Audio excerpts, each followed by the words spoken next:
Mesdames, Messieurs, bonjour et bienvenue dans Dimanche en politique, notre émission politique hebdomadaire. Cette semaine, nous allons parler écologie et nous allons parler de la primaire à gauche avec notre invité François de Rugy, député écologiste de Loire-Atlantique. Bonjour François de Rugy. Bonjour. Vous venez de vous déclarer candidat de la primaire à gauche en vue de l'élection présidentielle. Vous allez nous dire si vous voulez être président de la République ou simplement peser dans ce débat. Mais tout de suite, j'aimerais avoir votre réaction concernant les résultats du premier tour d'une autre primaire, celle d'un parti que vous avez quitté en août 2015, Europe Écologie Les Verts. Cécile Duflot, donnée favorite, ancienne ministre, éliminée dès le premier tour. Ça vous inspire quoi ? D'abord, ça m'inspire que la course à la radicalité dans laquelle Cécile Duflot s'était engagée a fini par lui revenir en boomerang à la figure. Quand on commence à se lancer sur un toboggan, on n'arrive pas à s'arrêter dans la glissade. Et malheureusement, cette primaire interne, parce que c'est pas... Radicalité par rapport au Parti socialiste, par rapport au gouvernement ? Radicalité sur les prises de position politiques et isolationnisme sur la stratégie politique, électorale. S'isoler de tout partenaire, de toute possibilité de dialogue avec d'autres forces politiques et, de fait, s'isoler des électeurs. Alors, elle a recueilli 3000 voix sur 12 000 votants, ça fait peu. Je vous propose de regarder ce reportage en ambiance après le premier tour de scrutin. Serge Crimino et Jérémy Chantroux. Dans ce bar, QG de fortune des proches de Cécile Duflot, 2017, c'est déjà fini. La candidate, déchue, déçue, n'est pas venue. Le revers est sévère. Ça s'appelle une défaite. Ça s'appelle une défaite. Ma conviction en cet instant, c'est qu'on a perdu pour des raisons politiques. Parce que le projet qu'on portait n'est pas majoritaire parmi les 12 000 personnes qui ont participé à cette primaire. Cécile Duflot ne voulait pas de cette primaire, mais passer directement par la case candidate à la présidentielle, c'est donc raté. Sa stratégie de rupture avec le gouvernement, la bataille fratricide qui a conduit certains membres du parti à rejoindre l'exécutif, elle paye cela sans doute. Et cet été, lorsqu'on évoquait une possible défaite, elle imaginait la chose. J'ai commencé ma vie politique par beaucoup de défaites. Donc, les primaires, c'est particulier, vous le savez très bien. Oui, bien sûr, je sais. Et je sais aussi que Nicolas Hulot a perdu la primaire, que Noël Mamère a perdu la primaire. Et que... Donc ça peut arriver, mais la politique, c'est pas une assurance-vie, c'est pas une carrière. Donc voilà. Des militants et adhérents, amateurs de surprise donc pour leur primaire. C'est encore le cas pour ce premier tour, avec la qualification de Yannick Jadot et Michel Rivasi pour le second. La défaite de Duflot est liée pour eux à un désir de renouvellement. Je crois qu'elle paye injustement les responsabilités qu'elle a exercées à la fois dans ce parti et au gouvernement, dans un moment où les électrices et les électeurs, les militants écologistes, je crois, veulent du renouvellement. Elle paye injustement les responsabilités qu'elle a exercées. Pour cet ancien vert devenu secrétaire d'État, c'est plus direct. Je pense aussi cela qu'elle paye, le côté coupeur de tête des Verts qui continue un peu dans une forme de suicide collectif. Cécile Duflot ne donnera pas de consigne de vote pour le second tour, à croire que le seul choix possible pour elle, c'était elle et personne d'autre. François de Rugy, vous pensez comme Jean-Vincent Placé que les Verts sont toujours des coupeurs de tête et que c'est du suicide ? Vous avez la même analyse, sévère ? Coupeur de tête, je ne crois pas. Il y a des responsables des Verts qui sont restés longtemps à un haut niveau de responsabilité. Mais c'est vrai que les favoris sont souvent éliminés chez les Verts. On rappelait à la dernière présidentielle Eva Joly qui élimine Nicolas Hulot, qui pourtant était le grand favori. Oui, qu'il y ait souvent des comportements incohérents, qu'il y ait en effet un côté un peu suicidaire dans cette organisation politique. Ça se confirme mois après mois. Vous le savez, j'ai quitté Europe Écologie Les Verts il y a un peu plus d'un an. Je ne le regrette absolument pas, évidemment. Ouais, pour plein de raisons. D'abord politique de fond, cette course à la radicalité, cette incapacité à envisager de travailler avec d'autres pour faire peser l'écologie, pour avoir des résultats. On ne peut pas avoir des résultats si on reste tout seul dans son coin, si à la présidentielle, parce que c'est ça le vrai enjeu pour l'élection présidentielle. À quoi ça sert d'avoir une candidature de témoignage ? Une candidature verte qui va faire 1-2% à l'élection présidentielle. Ça ne sert qu'à affaiblir l'écologie. Yannick Jadot est bien parti pour être effectivement le candidat d'Europe Écologie Les Verts à cette présidentielle. Il va faire du témoignage. Je ne me laisserai pas aller au moindre pronostic sur le résultat final. Il peut encore y avoir évidemment des surprises. Mais oui, le résultat final, il est écrit d'avance. Parce que ce n'est pas simplement à cette élection présidentielle que dans les sondages, tous les sondages, pas depuis un mois, pas depuis 2 mois, depuis des années, les Verts sont crédités de 1 ou 2% pour l'élection présidentielle. Mais en plus, ils disent, Yannick Jadot, qui était à votre place il y a 15 jours, disait « Je veux faire parler de l'écologie ». Évidemment qu'il n'y aura pas un candidat, qu'il n'y aura pas un président écologiste en 2017. Je veux faire parler de l'écologie dans ce débat sur la présidentielle. Oui, mais l'élection présidentielle, c'est pas fait pour faire parler de l'écologie ou pour faire parler de soi. J'ai l'impression qu'il y a un peu ce syndrome-là aussi, c'est montrer sa tête à la télévision et parler dans les micros pendant, 5-6 mois, et puis ensuite, on a un résultat qui vous sanctionne pour 5 ans.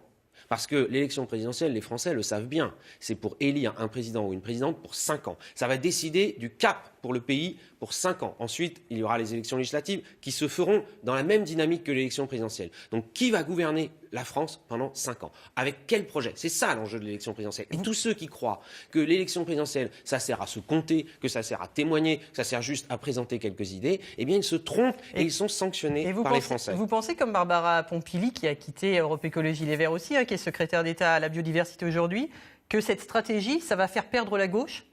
Alors, en plus, c'est une stratégie irresponsable. Parce que tous les responsables politiques de gauche et écologistes, ils ont une responsabilité à prendre. Est-ce qu'ils contribuent, oui ou non, à ce qu'il y ait un rassemblement qui évite à la France d'avoir un débat politique de deuxième tour d'élection présidentielle polarisé autour simplement de la droite et de l'extrême droite? On a déjà connu ça en 2002. On n'en aurait pas tiré les leçons. On a déjà connu ça aux élections régionales d'il y a à peine 1 an, dans le Nord-Pas-de-Calais, Picardie, en Provence, Alpes-Côte d'Azur ou dans l'Est. Est-ce qu'on veut recommencer? Est-ce qu'on veut recommencer Donc pour la France? vous dites à Yannick Jadot qu'il faut qu'il se retire de cette course à la présidentielle.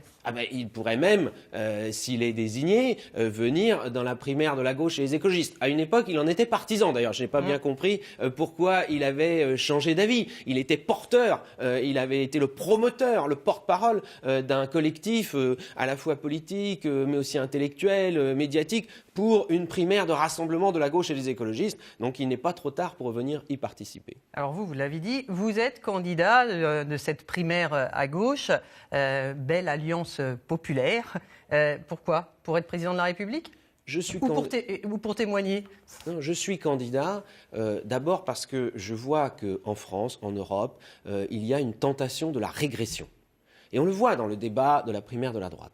Face à cette tentation de la régression, je pense que le devoir de la gauche, c'est de défendre le progrès, de proposer une vision de progrès. Alors, trop souvent, la gauche par rapport à quoi? a été sur la défensive. Et je crois aujourd'hui que le progrès, c'est l'écologie.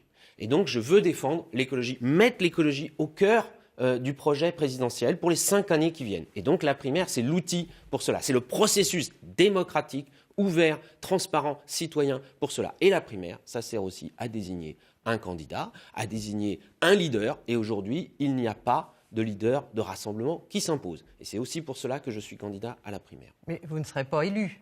Vous ne sortirez pas Moi, je suis élu de cette primaire à gauche. Donc ça sert à quoi? Ça sert à témoigner sur l'écologie et de replacer ça au cœur du débat? J'ai toujours fait partie, en effet, des écologistes réalistes. J'ai toujours essayé de faire œuvre de lucidité en politique. Donc je ne suis pas là pour raconter qu'à tous les coups, c'est moi le prochain président de la République ou même moi le candidat qui sortira de la primaire. Si c'était le cas, je l'assumerais pleinement et ce serait à l'issue d'un processus qui donnerait de la force à cette candidature. Et une autre force que 12 000 votants dans un parti et qui ensuite fait 1 ou 2%.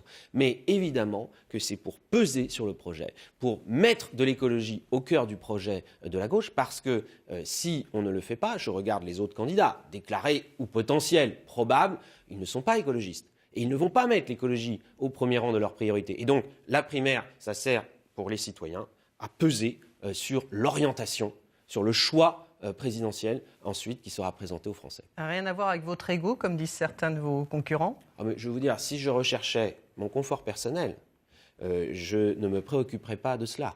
Je serais uniquement dans la préparation des législatives, uniquement au niveau local. Vous savez que beaucoup de mes collègues députés, d'ailleurs, sont aujourd'hui dans un repli sur le terrain local parce qu'ils voient que la politique nationale n'offre pas beaucoup de perspectives positives et encourageantes. Moi, je relève le défi parce que je ne me résous pas, je ne suis pas fataliste, je n'ai pas envie de voir la gauche et les écologistes partir battus d'avance à l'élection présidentielle et voir la logique de morcellement et de division s'imposer. Et puis aussi, je veux tirer un bilan. La primaire, ce sera le moment où on va enfin pouvoir avoir un diagnostic sur le bilan, si vous me permettez l'expression. Le bilan, c'est maintenant.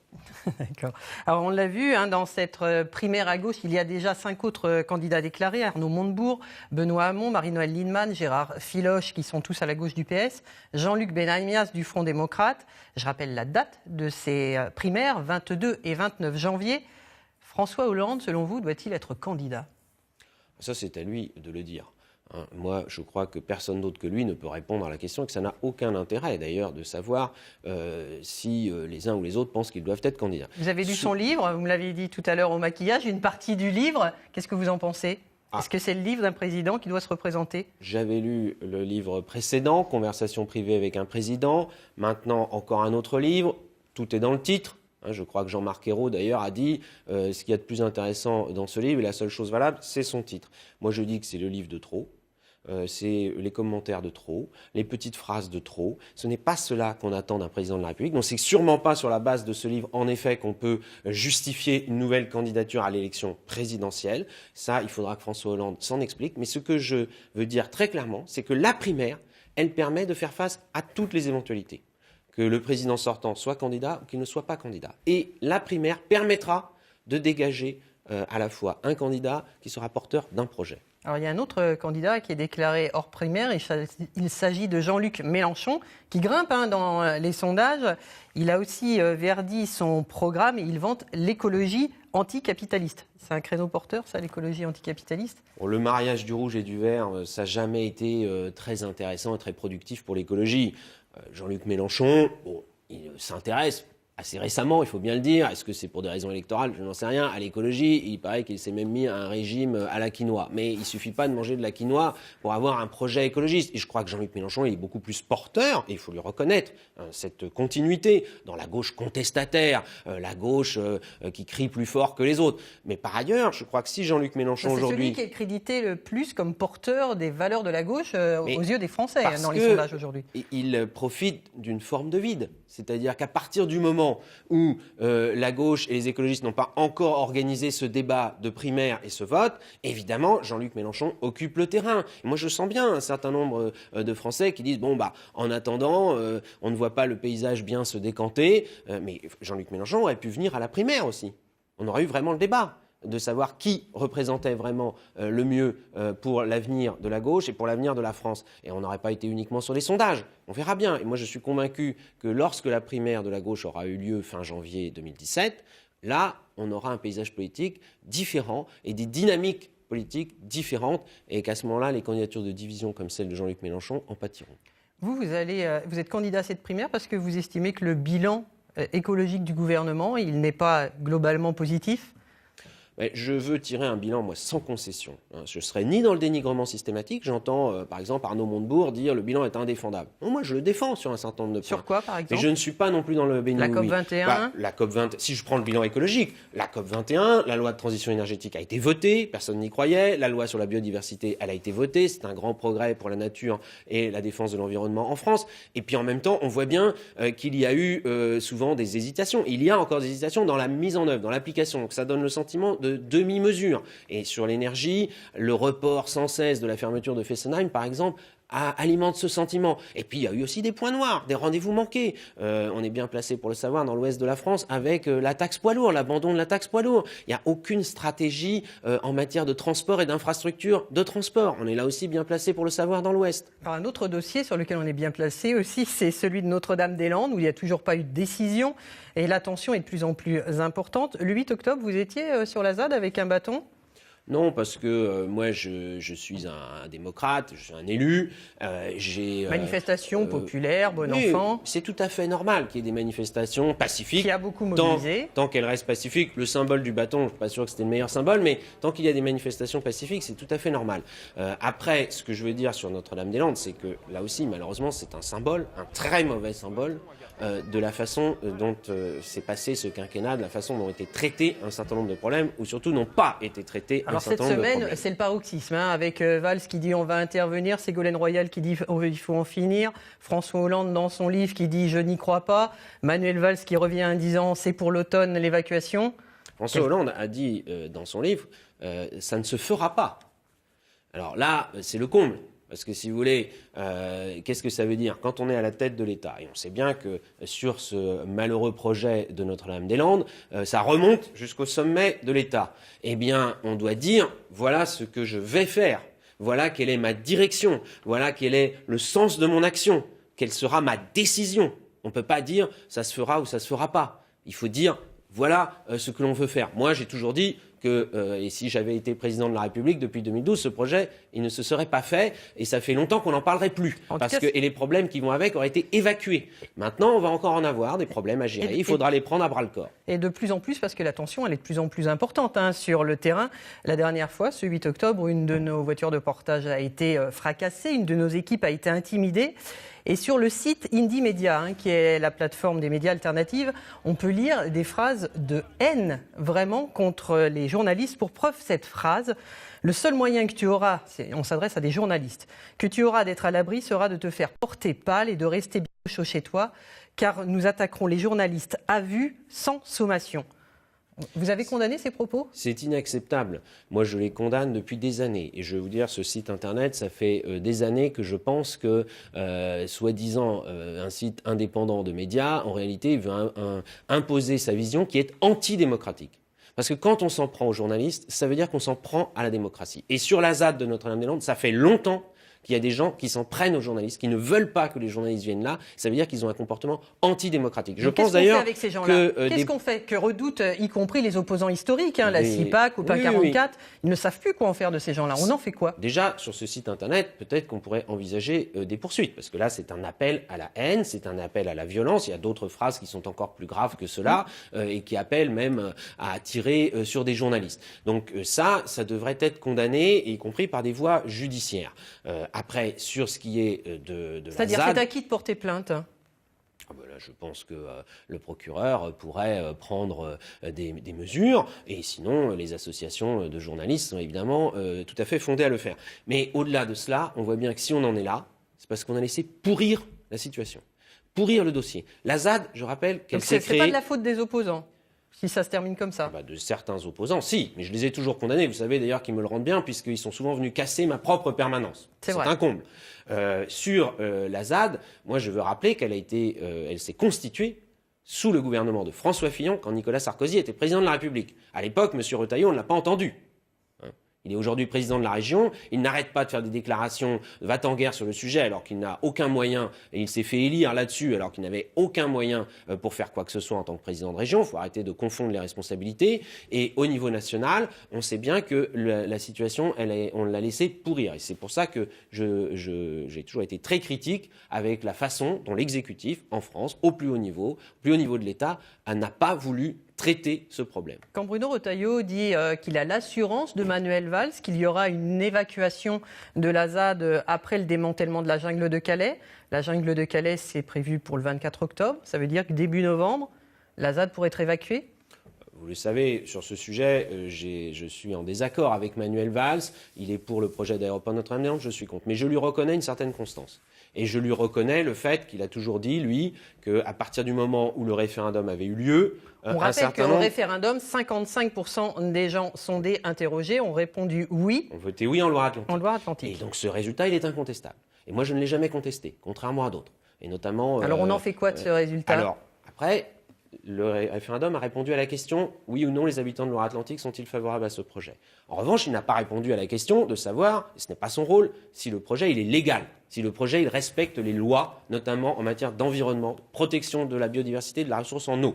Et ça, quand on est pour l'état de droit, on ne l'est pas à moitié. Moi, je suis pour l'état de droit face aux occupations illégales. Je suis aussi pour l'état de droit pour vérifier que ce projet il est bien conforme aux lois françaises et européennes en la matière. Et vous savez que la Commission européenne a récemment dit au gouvernement français « Vous n'avez pas encore répondu à toutes les demandes environnementales autour de ce projet et donc en attendant, il ne faut pas commencer les travaux. » Je pense que c'est la voie de la sagesse. Donc pas d'évacuation selon vous au mois de novembre, vous y croyez pas? Par ailleurs, en termes de sécurité, la France est confrontée à une menace terroriste sans précédent. Ça mobilise les forces de l'ordre partout en France à un niveau particulièrement élevé, ce qui crée y compris des tensions dans la police et la gendarmerie.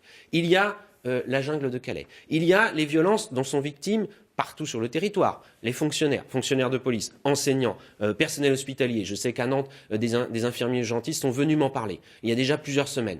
Est-ce que vous croyez que Notre-Dame-des-Landes, c'est du même niveau de priorité. Moi, je réponds non. Ce n'est pas la priorité du moment. Alors, vous parliez du démantèlement de la jungle de Calais. Les migrants sont répartis par l'État sur tout le territoire. On le sait, 922 personnes vont être accueillies en Pays de la Loire. Pas toujours bien accueillis. On l'a vu à Saint-Brévin, une association s'oppose à leur venue. 50 personnes qui devraient arriver dans quelques jours. Les manifestations entre les pros, les antis se succèdent. À Sainte-Suzanne, en Mayenne aussi, des migrants sont attendus demain lundi.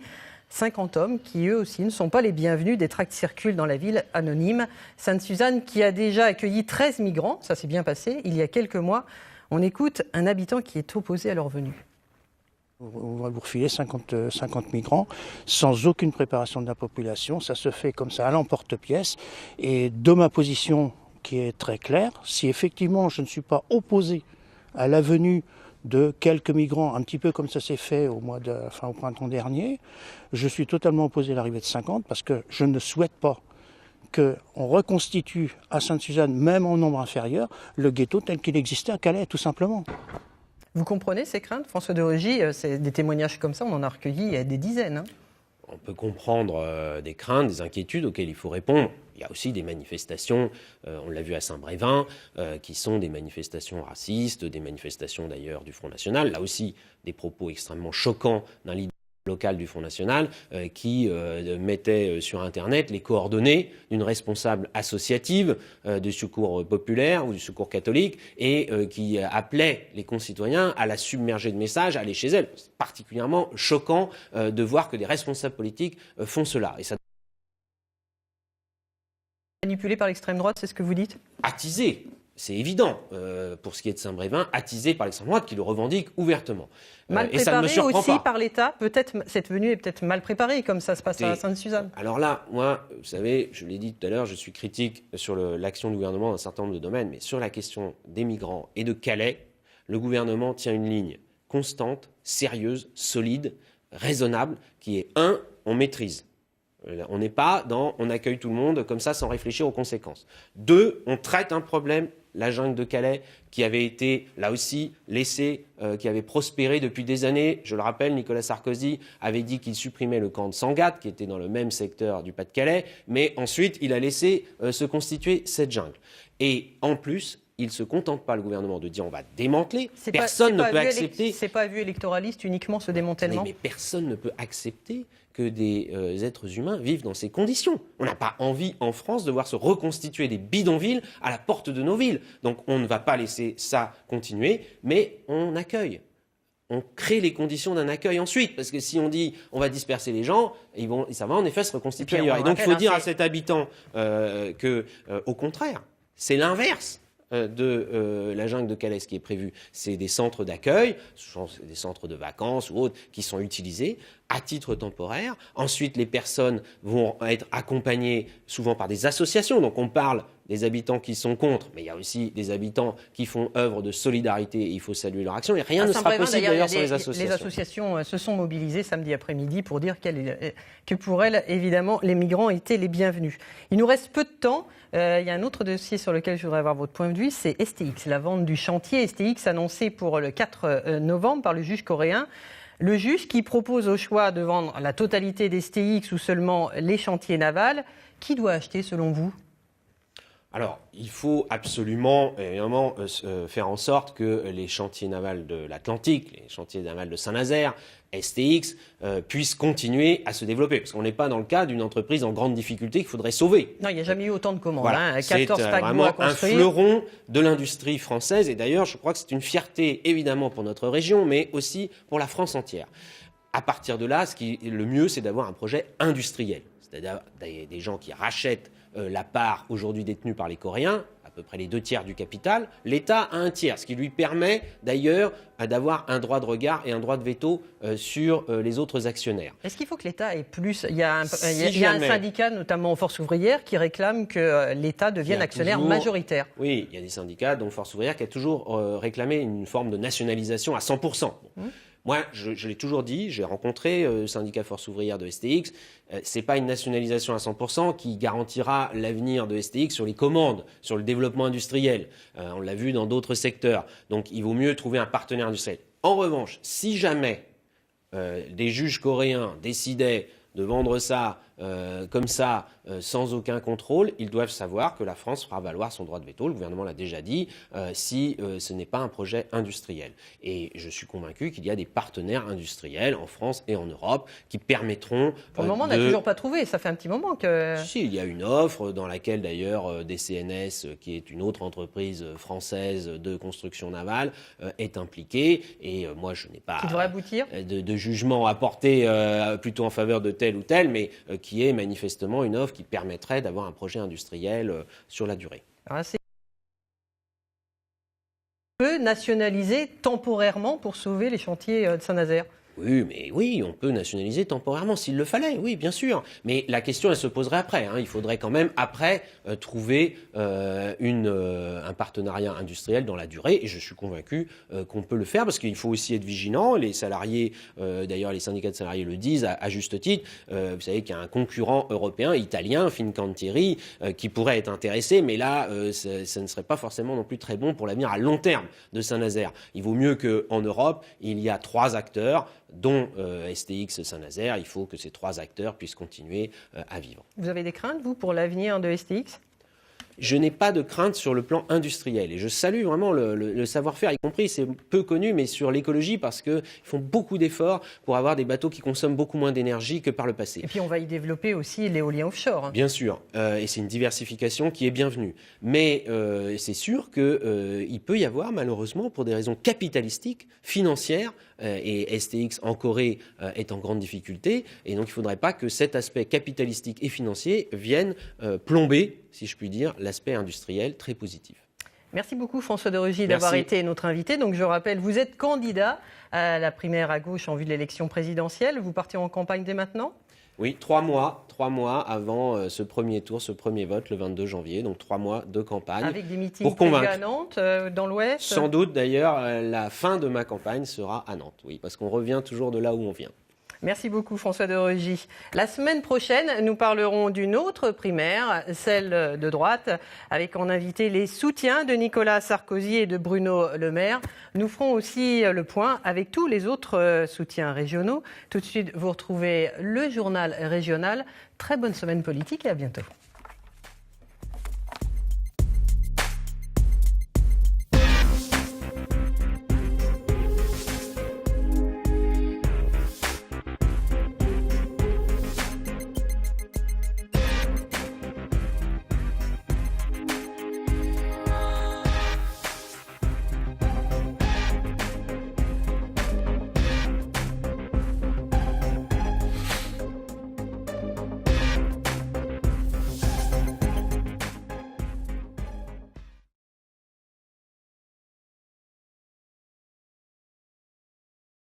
Bien-être les maisons du futur, une structure modulable